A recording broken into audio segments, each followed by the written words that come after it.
bigger. Okay. Hi, this is K.N.Fitzwater and you're watching my channel, and today we're going to talk about ending your first draft. So I put up this video to help those who are in NaNoWriMo. It is geared towards those who are doing the Pantser method, writing scene by scene. But if you are doing the plotting method or the conceptual method, I hope this bit of advice is going to help you in outlining your ending in some shape or form. So, endings are supposed to be the culmination of your character's journey.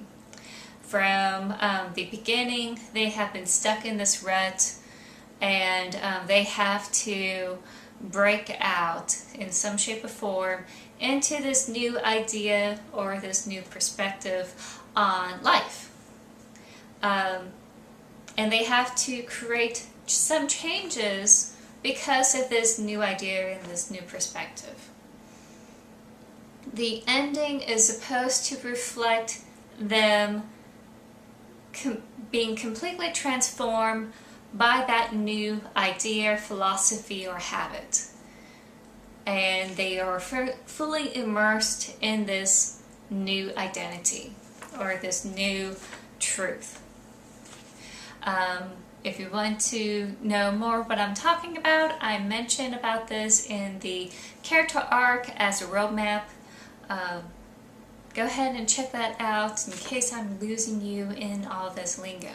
We're supposed to wrap things up, weaving all the loose ends. We're supposed to reveal the bad guys, what they really are in a mystery novel.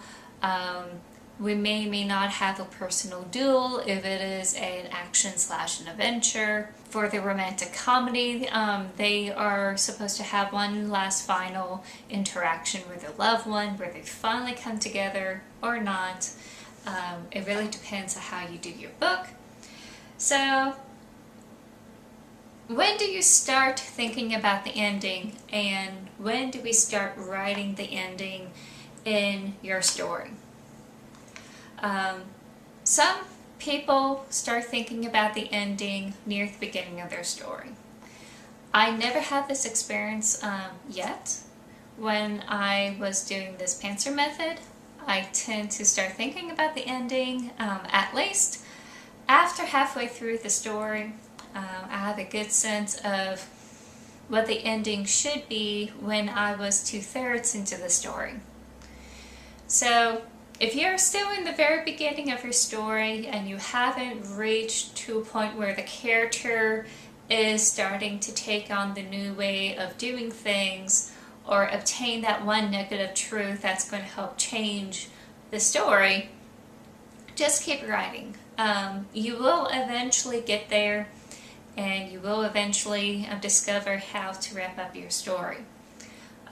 If you already have been at this point and you still don't know what type of ending you're going to have, don't panic. I'm going to try to help you in this video. The best way to think about your ending is that you have time to write your ending. Your ending is going to be about a good quarter of your book. This is no different than your beginning. Your beginning is a good quarter of your book. And they're supposed to mirror in some shape or form what they were in the beginning of your story. So you have some time to lay some pieces down. You don't have to rush anything. Otherwise it becomes a bit of a mess, and it's going to be hard to help lead the reader through. So you don't want to rush things. But of course we're not really tracking our story by percentiles because we're not finishing our story. We don't have an outline. We're creating things scene by scene. So when do we start identifying that the ending is occurring? In the character's growth, when they discovered the truth, or they discovered the new way of doing things, and they realize, oh, this is really working, I like this. There's a phase that comes afterward called the darkest of souls, or the darkest of the hour, where it was too good to be true and they're so scared to hang on to it, or there was some sort of big major setback that they regress into their old habit or their old viewpoint of themselves, where, oh, maybe I am not good enough. Maybe I am not worthy to be a Jedi, or not worthy to obtain this hero role, or maybe there's no point in saving me now, that type of regression. After this regression period is when we have the ending. This chunk is when the hero realized that, you know what, this sucks. I can't go back to the old ways. I can't go back to what I used to be. I have learned so much, I have grown so much, I need to move forward. And they decide that they're going to throw everything that they have into this new lifestyle. And they're not afraid because they already had experienced that trauma, and there's nothing that's going to cause them any further pain, because they already have been killed and born again. It's that kind of strange transformation that we like seeing in our stories. We like seeing the character being transformed into the ultimate hero, and in order for them to rise above the masses, some part of them has to die away, and that is their old habits, their old lifestyle.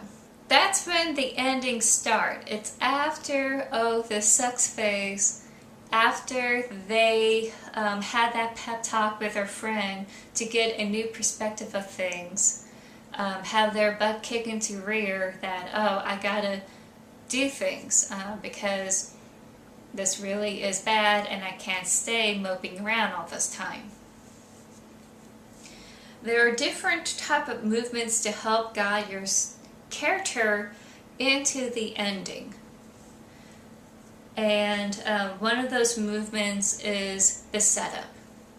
The very first thing is help set up things for the ending. One of the things you have to consider about setting things up is the location.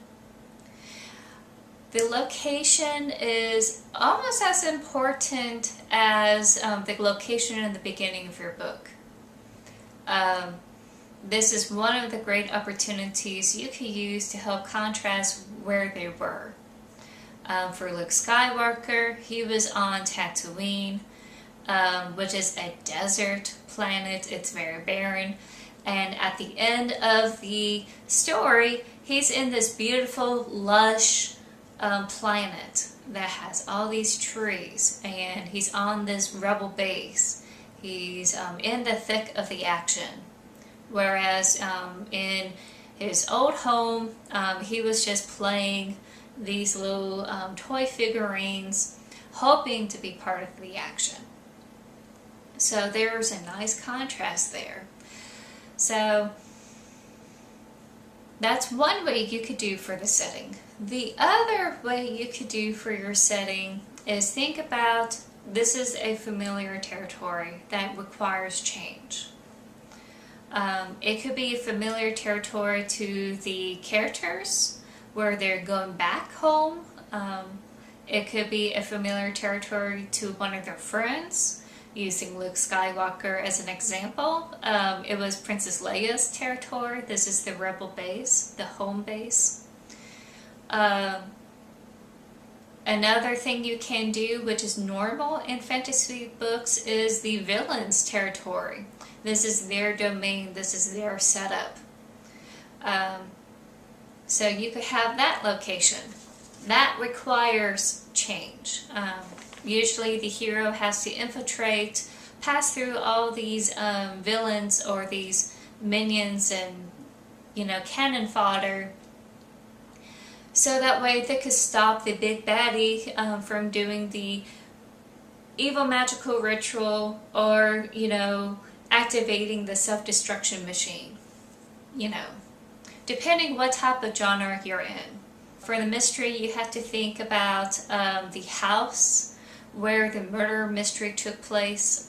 If you're doing the whole house containment, or the train. This is the Orient Express, where there was a murder on the train, so what needs to be changed is justice. Injustice had happened in this place, now justice must occur.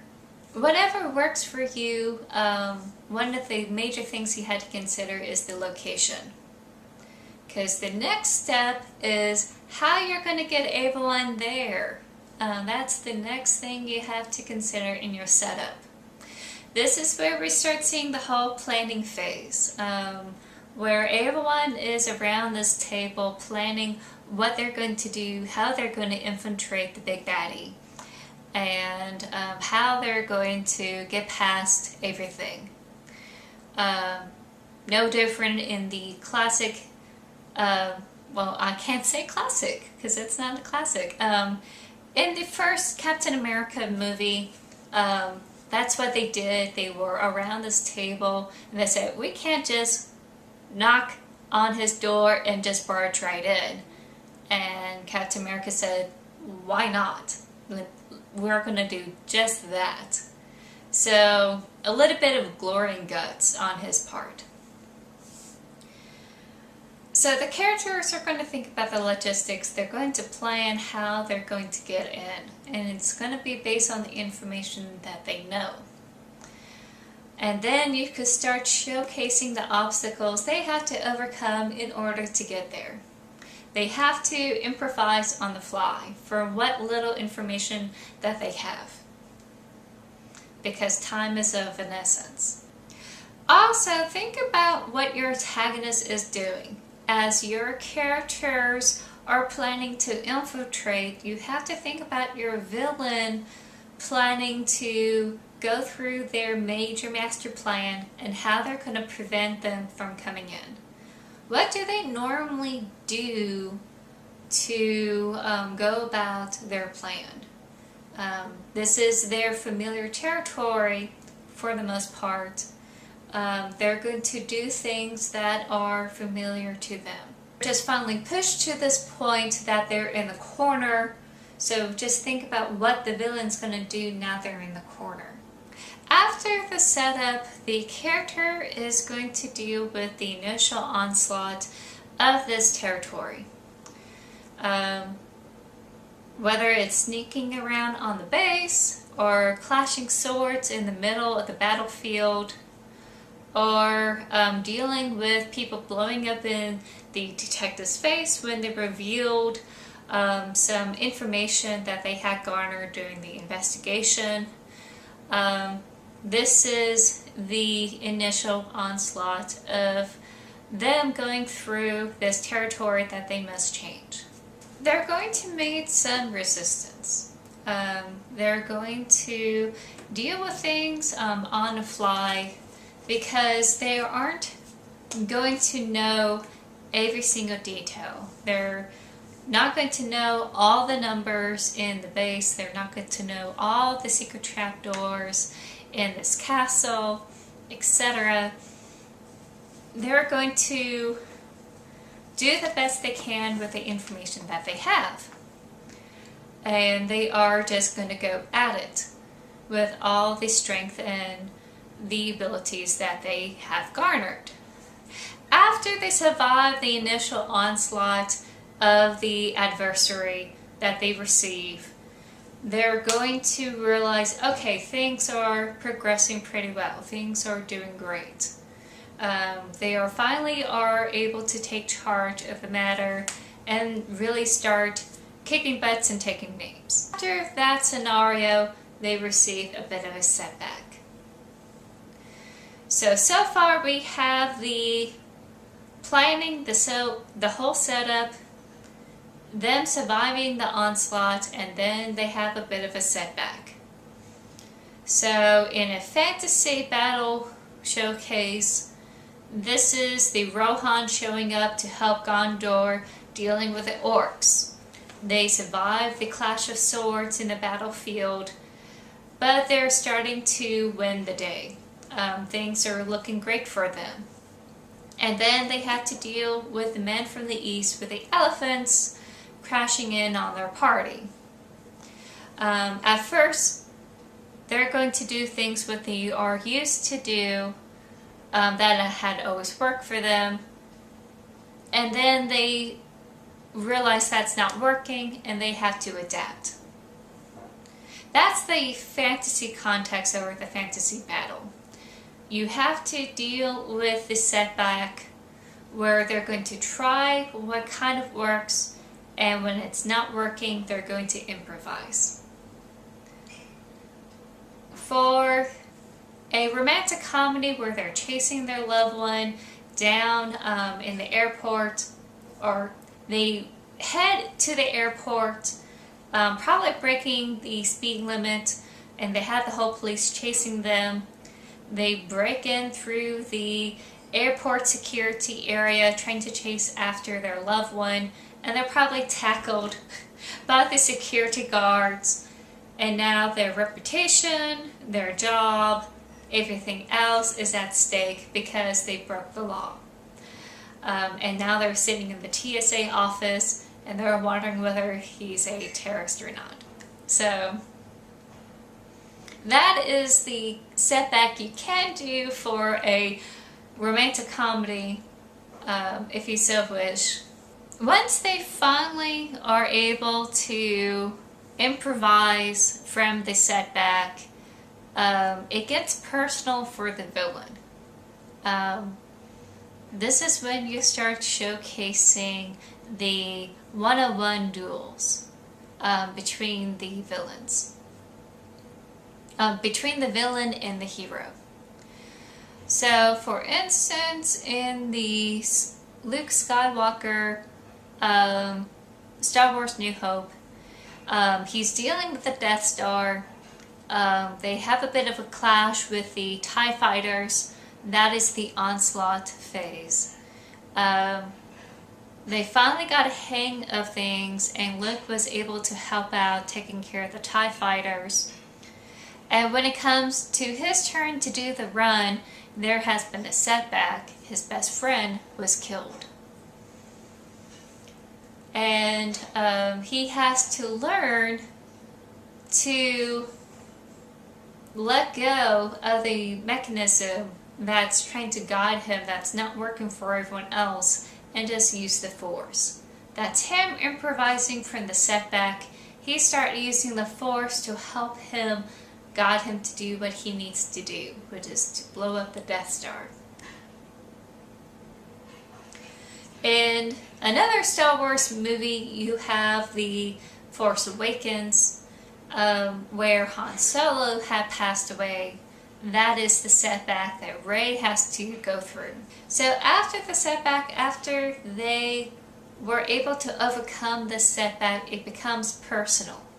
For Luke Skywalker, when he was using the Force, it now came down to him trying to survive from Darth Vader targeting him, and that's why he's moving as much as he could in that very small, narrow space. When it comes to Star Wars The New Hope, Star Wars The Force Awakens, we're dealing with Rey, where she has to fight Kylo Ren while everyone else is trying to blow up this planet. So, things do get personal roughly about halfway through your ending, or 2/3 into your ending, depending how you want to do it. That's kind of the next stage of your ending, is the final confrontation. Usually it is a one-to-one interaction But it doesn't have to be with the antagonist or the antagonistic force. It could be the final confrontation with their loved one. In a romantic comedy, the next step is for the person to finally get the plane to land. Then they go and talk to the person that they have been chasing this whole time, finally admit why they were screwing up. It's because they love them and they realize that they can't live without them. They were wrong in leaving them, etc. That whole final confrontation is persuading the love interest to stay with them and to overcome the problems that they had by apologizing or reaching some sort of compromise during this persuasion. For most detectives, you have the detective pointing out who is the actual murderer, but you could also throw in a twist where they arrested the wrong person and the detective thought that's not quite right because the motives do not line up. And they keep at it until they do find the real culprit and they have to apprehend them themselves. So it does get personal. And the reason why we like to have it down to a one-to-one interaction is because this is the final test, the final push for the character to prove who they are, to prove that this new way of doing things is the right way to do it. And this is the last bit of resistance, the last tipping point where they finally were able to change the world. So the hero does overcome the last obstacle and they're able to defeat the bad guy, or they're able to find the murderer or the culprit. They now what afterwards is called the resolution. This is the last couple of chapters of her book to help wrap things up. The things you have to consider wrapping things up is any battle that you have to wrap up. How you're going to explain about how the forces are defeated. Not all of them are going to run away. How is that going to be cleaned up? So think about the immediate afterwards. You get to just showcase things blowing up and things concluding at that moment. Afterwards, you get to showcase their new life. This is going to be their new normal from here on out.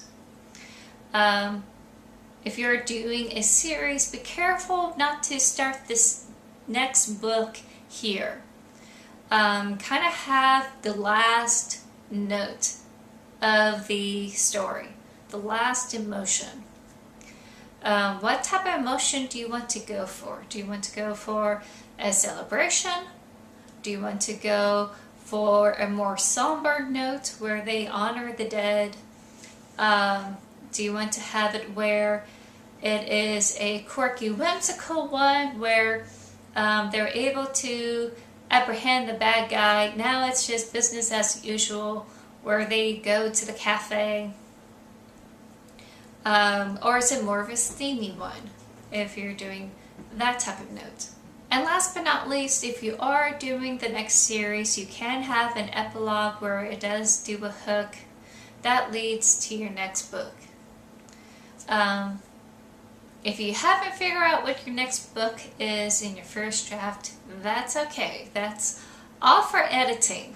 If you don't have an epilogue before you get into the publishers, at the very least, you'll be able to work that up with them. So those are the suggestions in how to tackle the big ending. It's going to have a series of key movements or key moments that you have to consider as you are trying to pace things out. It's going to take some time to make it the best ending that you can. I would say just do the best that you can at the moment. This is the first draft. It's not going to be quite solid. As you are editing, you have many opportunities to enhance your ending. If you like this video, go ahead and give this a like. If you have anything you wish to comment, go ahead and leave it down below. What are some questions that you have about how to take care of your ending? I don't mind brainstorming and helping you on that point. If you wish to do things differently from your story than what I have suggested, that's totally fine. If you want to share that, go ahead and leave that down below.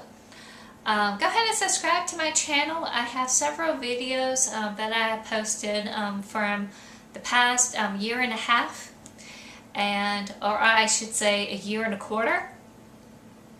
And I'll see you next week, where I'm going to talk about what to do after you're finished with the first draft. And I'll see you then.